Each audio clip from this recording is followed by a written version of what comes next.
Reporter breaking. Bose കൃഷ്ണമാചാരിക്കെതിരെ ICCക്ക് ലഭിച്ച ലൈംഗികാതിക്രമ പരാതി പുറത്തറിയിക്കാതെ മറച്ചുവെച്ചത് 3.5 മാസം. പരാതി പോലീസിനും കൈമാറിയില്ല. വാർത്തകൾ പുറത്തുവന്നതോടെ പരാതി തിടുക്കത്തിൽ പോലീസിന് കൈമാറാനാണ് ബിനാലെ ഫൗണ്ടേഷന്റെ നീക്കം. എന്നാൽ ആരോപണം ഉയർന്നെങ്കിലും കൊച്ചി കൾച്ചറൽ ക്യൂറേറ്റർ സ്ഥാനത്ത് നിന്ന് ബോസ് കൃഷ്ണമാചാരി അദ്ദേഹത്തെ നീക്കില്ല. ആരോപണം വന്ന ഉടൻ നടപടിയെടുക്കേണ്ടെന്നാണ് തീരുമാനം വന്നിരിക്കുന്നത്. നിതിൻ സേവ്യർ നൽകും വിശദാംശങ്ങൾ. നിതിൻ, ഗുരുതരമായിട്ടുള്ള കാര്യമാണ് ഇതിൽ, പക്ഷെ അതിലും ഗുരുതരമായിട്ടുള്ള കാര്യമാണ് ഇത് പുറത്തറിയിക്കാതെ മറച്ചുവെച്ചു എന്നുള്ളത്. 3.5 മാസമല്ലേ?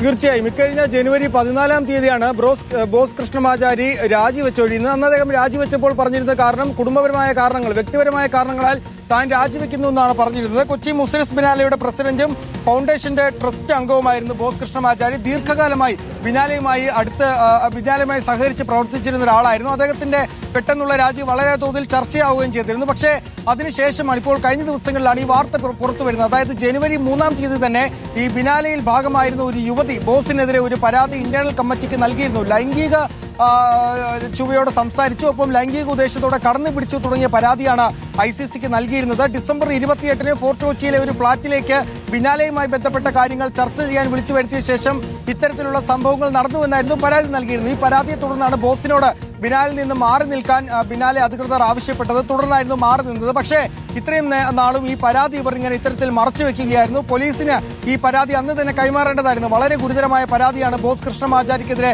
ഉയർന്നു വന്നിട്ടുള്ളത്. പക്ഷേ ആ പരാതി പോലീസിന് കൈമാറാതെ ഇത് ഒതുക്കി തീർക്കാൻ, അല്ലെങ്കിൽ ഈ വാർത്ത പുറത്തു വരാതിരിക്കാൻ ഈ ബിനാലെയുടെ തന്നെ അധികൃതർ ശ്രമിക്കുകയായിരുന്നു. ഇപ്പോൾ ഈ വാർത്ത കഴിഞ്ഞ ദിവസങ്ങളിൽ പുറത്തു വന്നതിന് പിന്നാലെ ഈ പരാതി, പെൺകുട്ടി നൽകിയിരിക്കുന്ന പരാതി പോലീസിന് നൽകാനുള്ള തയ്യാറെടുപ്പിലാണ് ഇപ്പോൾ ബിനാലെയുടെ അധികൃതർ. ഒപ്പം തന്നെ മറ്റൊരു പ്രധാനപ്പെട്ട കാര്യം, ഈ കൊച്ചി മുസ്ലിസ് ബിനാലയിൽ നിന്ന് മാറിയ ശേഷം ബോസ് കൃഷ്ണമാചാരി കൊച്ചിയുടെ കൾച്ചറൽ ക്യൂറേറ്ററായി കൊച്ചി കോർപ്പറേഷൻ നിയോഗിച്ചിരുന്നു. അപ്പോൾ അദ്ദേഹത്തെ തൽക്കാലം മാറ്റേണ്ടതില്ല എന്നാണ് കോർപ്പറേഷൻ തീരുമാനമെടുത്തിരിക്കുന്നത്. നമ്മൾ മേയറുമായി കുറച്ച് സമയം മുൻപ് സംസാരിച്ചിരുന്നു. അപ്പോൾ മേയർ പറയുന്നത് ഈ ഒരു ആരോപണം വന്നതിന്റെ പേരിൽ മാത്രം ബോസിനെ മാറ്റേണ്ടതില്ല എന്നൊരു തീരുമാനമാണ് കോർപ്പറേഷൻ എടുത്തിരിക്കുന്നത്. ആരോപണം അദ്ദേഹവുമായി സംസാരിച്ചിരുന്നു. അപ്പോൾ അദ്ദേഹം മേയറോട് പറഞ്ഞിരിക്കുന്നത് അദ്ദേഹം നിയമപരമായി നീങ്ങാൻ പോകുന്നു എന്നാണ്. പോലീസ് കേസോ ഒരു തരത്തിലുള്ള കേസോ വരാത്തൊരു സാഹചര്യത്തിൽ ആരോപണങ്ങളുടെ പുറത്ത് ബോസ് കൃഷ്ണമാചാരിയെ കൊച്ചി കൾച്ചറൽ ക്യൂറേറ്റർ സ്ഥാനത്ത് നിന്ന് മാറ്റില്ല. അദ്ദേഹത്തിന് നിയമപരമായി നീങ്ങാനുള്ള അനുവാദം നൽകുമെന്ന വാർത്തയാണ് പറയുന്നത്. ഏതായാലും വലിയ ഗുരുതരമായ ഒരു അലംഭാവമാണ് കൊച്ചി മുസ്ലിസ് ബിനാലെ അധികൃതരുടെ ഭാഗത്ത് നിന്ന്. നമ്മൾ കഴിഞ്ഞ ദിവസം ഇതിന്റെ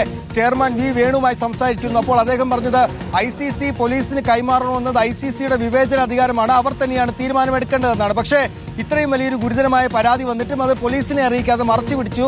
ഒപ്പം തന്നെ മേയറുമായി സംസാരിച്ചപ്പോൾ മേയർ പറഞ്ഞത് ഈ പരാതിയിൽ പറയുന്ന ദിവസങ്ങൾ, പരാതി ലഭിച്ചതിനും ബോസ് രാജിവെച്ചതിനുമൊക്കെ ശേഷമാണ് മേയർ കൊച്ചി കോർപ്പറേഷൻ ഇയാളെ കൊച്ചി കോർപ്പറേഷന്റെ ഭാഗമാക്കാൻ തീരുമാനിച്ചത്. അന്ന് ഈ വി വേണു അടക്കമുള്ളവരുമായി സംസാരിച്ചപ്പോൾ അവർ പറഞ്ഞത് നല്ല തീരുമാനമാണെന്നും ഒപ്പം ബോസ് സമ്മതിക്കുകയാണെങ്കിൽ അദ്ദേഹത്തെ നിയമിച്ചോളൂ എന്ന് പറഞ്ഞു എന്നാണ് പറഞ്ഞത്. അപ്പോൾ അക്കാര്യത്തിൽ വലിയ തോതിലുള്ള അലംഭാവം ഈ ചെയർമാൻ അടക്കമുള്ളവർ ഭാഗത്തുനിന്ന് ഉണ്ടായിട്ടുണ്ട് എന്നാണ് മനസ്സിലാക്കുന്നത്.